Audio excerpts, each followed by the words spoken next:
주요 지역사회 이슈를 바라봅니다. 허순교의 청년 생각, 안동 청년 공감 네트워크 허순교 대표와 함께합니다.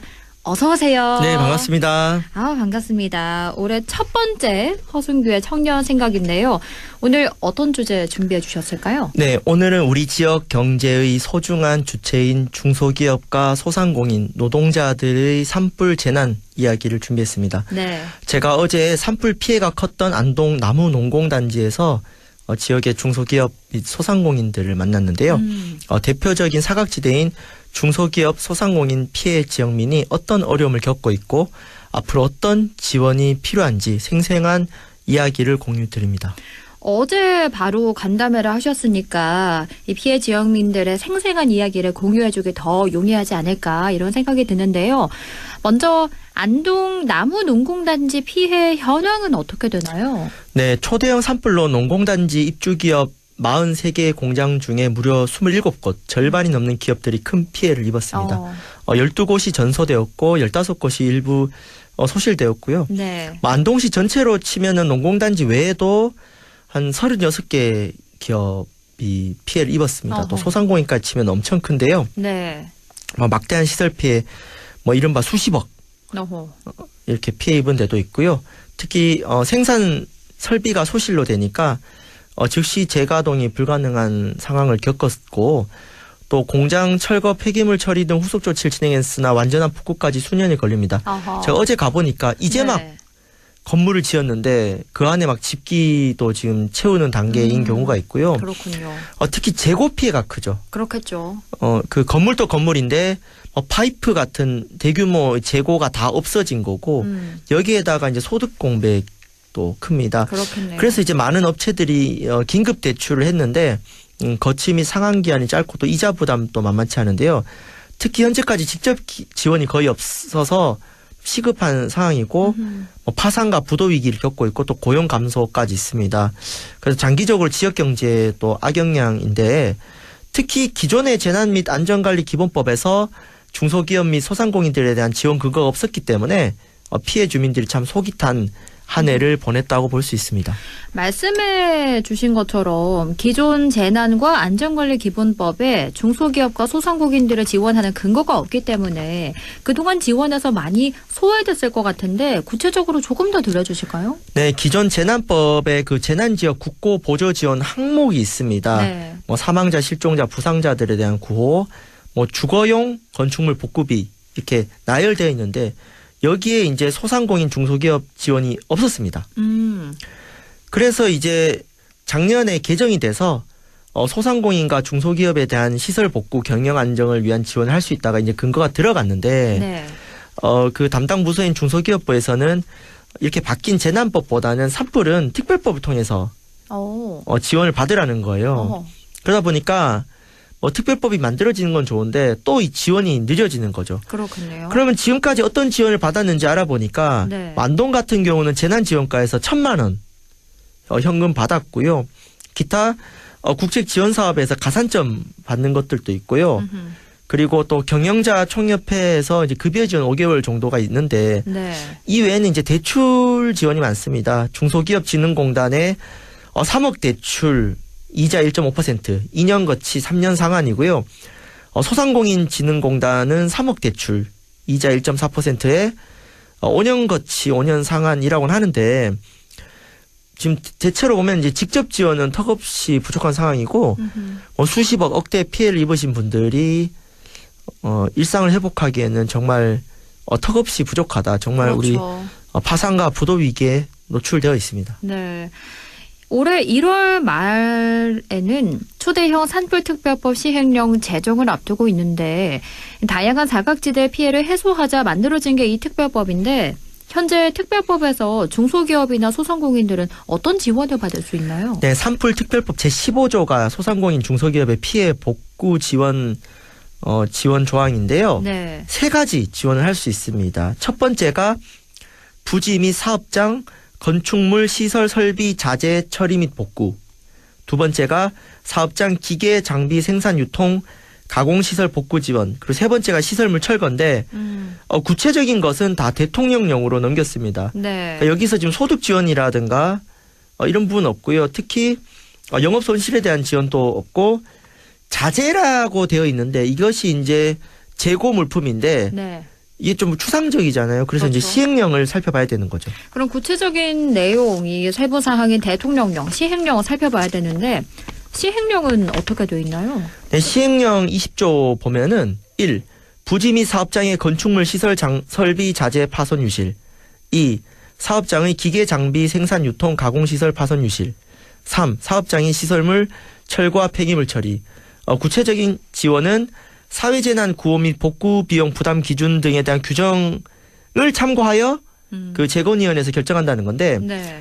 크게 두 가지 문제가 있습니다. 첫 어떤 번째는 특별법에서 구체적인 내용을 시행령으로 정한다 그랬는데 네. 방송 다시 들어보시면 유튜브로 들어보시면 아시겠지만은 특별법과 시행령이 별 차이가 없어요. 그래서 구체적인 기준 및 금액은 그 사회재난 구호 복구 비용 부담 기준 등 규정이라는 별표라고 네. 또 그 하위 법령으로 위임을 해놨거든요. 아하. 그래서 가장 큰 문제점이 특별법과 시행령을 봐서는 내가 구체적으로 얼마나 지원받을 수 있는지 알 수가 없는 거예요. 그러면 그 사회재난 구호 및 머시기 그 복구 비용 부담 기준 별표를 제가 이렇게 살펴봤죠. 네. 보니까 건축물 같은 경우가 지원 30, 융자 60, 자부담 10, 기계 설비가 지원 35, 융자 55, 자부담 10입니다. 그러니까 지원 단가가 30, 35%죠. 네. 그러니까 융자는 갚아야 되는 거니까. 그렇죠. 그래서 실질적인 피해 지원 기준으로 부족한 것이죠. 근데 여기 보면은 이러한 그 복구 부담 기준을 참고하여 심의하라고 했으니까 산불특별법 재건위원회가 우리 사업장 피해가 올라왔다고 해도 이 기준대로 심의할 가능성이 높은 거죠. 그래서 이 지원 비율을 높이는 쟁점이 있고요. 그다음에 단가를 과거의 단가가 아니라 현재 단가 기준으로 해야 되는데 네. 뭐 물가 상승률 반영 안 하고 옛날식으로 해버리면은 30%에다가 단가까지 과거로 해버리면은 정말 많은 지원도 못 받는 거죠. 그래서 그렇겠네요. 이 시행령이 문제가 많습니다. 그러네요. 현재까지 나온 이 특별법 시행령이 부족한 점이 너무 많아 보이는데 어제 현장 목소리 듣고 오셨으니까 실질적으로 회복이 되려면 지금 어떤 점이 보완돼야 되나요? 근데 크게 두 가지입니다. 이 특별법 시행령을 좀 개선하는 문제가 있고 네. 또 특별법을 기다릴 수 없지 않습니까? 그렇죠. 중소기업부라든가 정부에서 특별법과 상관없이 정책으로 풀어갈 문제가 있습니다. 먼저 그 나무 농공단지 시행령 요구안을 보면은 네. 예를 들어 시설 장비 자재 재고 등에 대해서는 제조사 견적사라든가 유사기종 시가기준으로 상당한 보상을 실시하고 또 수리가 가능한 경우는 그 수리 및 수리비라든가 인건비 같은 경우 네. 수리가 불가능할 경우에는 시장가 기준으로 보상할 것 요청한 등 이 보상 범위를 좀 명시할 아하. 필요가 있고요. 네. 또 경영 정상화를 위해서 원재료나 제공품 등을 공급해서 신속한 재가동이 가능하도록 지원하는 부분도 있고 네. 그다음에 영업 손실에 대한 지원들도 뭐 과거의 그런 영업이익 평균 매출의 기준을 하면은 이것도 지원할 수가 있거든요. 거기에다가 이제 한전 통신사 수도사업자 등 기반 시설 복구 비용 같은 것들 네. 지원할 수도 있는 것이고 특히 이 산불 피해 기업들이 사업장의 건축물 시설을 새롭게 할 때 이분들이 돈이 거의 없어요. 그렇겠죠. 뭐 이런 재산세 취득세 같은 세금을 감면해 준다든가 뭐 전기 수도 가스 등 공공요금 감면이라든지 여러 가지 좀 지원들을 좀 확대해야 할 필요가 있습니다. 그러네요. 이 특별법 시행령을 개선해야 하는 문제가 한두 개가 아닌데 사실 이게 시행령이 제정이 된다 하더라도 피해 지원까지는 상당한 시간이 걸릴 텐데 그럼 이거랑 별개로 직접적으로 행정에서 주도적으로 할 수 있는 정책들로는 어떤 게 있을까요? 네, 저는 좀 두 가지 좀 강조드리고 싶습니다. 네. 첫 번째가 지금 많은 업체들이 이제 대출을 했거든요. 근데 이게 뭐 2년, 3년인데 아시다시피 피해가 너무 커서 이 3년 안에 금방 복구가 되기가 어렵습니다. 그렇겠죠. 그러니까 벌어도 빚감대다 다 돈이 들어가잖아요. 그래서 정말 이건 초대형 산불이니까 대출 기간 좀 늘려야 되지 않느냐. 뭐 10년 거치 10년 상환이라든지. 네. 그리고 이자 같은 경우는 정부나 지자체 좀 부담해 줄 수 있지 않습니까? 사실 이분들이 그 개인적인 기업이기도 하지만은 정말 우리 지역 소멸시대의 이런 지방의 소도시 농촌 지역에 이분들이 고용 창출도 하고 세금도 많이 내셨던 분들이거든요. 네.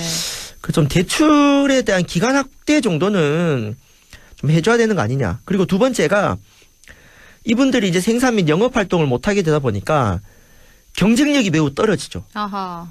근데 그래서 이제 그 중소기업 제품 구매 촉진 및 판로 지원에 관한 법률에 따르면 네. 중소기업, 뭐 여성기업, 장애인 기업, 사회적 기업, 사회적 협동조합, 창업기업 등을 이제 좀 지원 대상으로 열거가 되어 있는데 네. 이 산불 피해 기업들도 좀 포함시킬 수 있는 거 아니냐. 아하. 그래서 조달청 우선 구매 대상 기업에 좀 산불 피해 기업들도 좀 추가를 한다면은 뭐 공공기관에서 뭐 모든 조달청 구매를 이분들만 할 수는 없겠지만은 단 조금이라도 포함시킨다면 이분들이 영업하기가 수월한 거거든요. 이런 부분들은 좀 행정의 적극적인 조치로서 네. 좀 해주시면은 지역 경제 활성화 그리고 우리 기업들이 정말 부도 파산되기 전에 다시 일어설 수 있는 소중한 기회가 네. 되리라 생각합니다. 이 특별법과 별개로 적극 행정, 정책으로 풀어갈 문제가 분명히 있다 이렇게 짚어주셨습니다. 마지막으로 지역민들에게 하고 싶은 말씀 있으신가요? 네, 우리 중소기업 소상공인 노동자분들 정말 지역사회 소중한 경제 주체고요. 세금도 내고 고용 창출도 많이 해왔는데 지금 사각지대여서 소외되어 왔습니다. 이분들이 살아나는 것은 이분들만 살아나는 것이 아니라 뭐 지역 경제가 같이 살아나는 일이거든요. 네. 잘 농민들, 뭐 임업인들도 마찬가지입니다. 근데 이렇게 상황이 절박한데 이 안동 시내만 가도 산불 재난 회복이 되었다고 생각하시는 분들도 계세요. 이분들 지금 파산 직전이거든요. 네. 뭐 극단적 선택을 고민하는 분들 계십니다. 그런데 특별법이 시행도 되지도 않았고 시행령이 제정되어도 실질적인 피해 지원까지 수개월이 걸립니다. 그래서 여전히 생존의 위협에 놓인 시민들이 많기 때문에 우리 지역사회 정치권에서 산불 재난 회복까지 더 많은 관심 부탁드리고 네. 특별법 시행령을 개선하는 것과 동시에 적극 정책 행정으로서 그러니까 특별법을 기다리지 않고 지금 당장 할 수 있는 행정에도 우리 정치권 또 정부 지자체가 좀 특별한 결단이 필요하다고 생각합니다. 네. 네. 이제 올해 3월이면 경북 산불 재난 1주년인데요. 대표적인 사각지대인 중소기업과 소상공인 피해 지역민들이 어떤 어려움을 겪고 있지, 앞으로 어떤 지원이 필요한지 이야기 들어봤습니다. 지금까지 허순교의 청년 생각 안동 청년 공감 네트워크 허순교 대표와 함께했습니다. 고맙습니다. 네, 감사합니다. 라디오 오늘 2부에서 뵙겠습니다.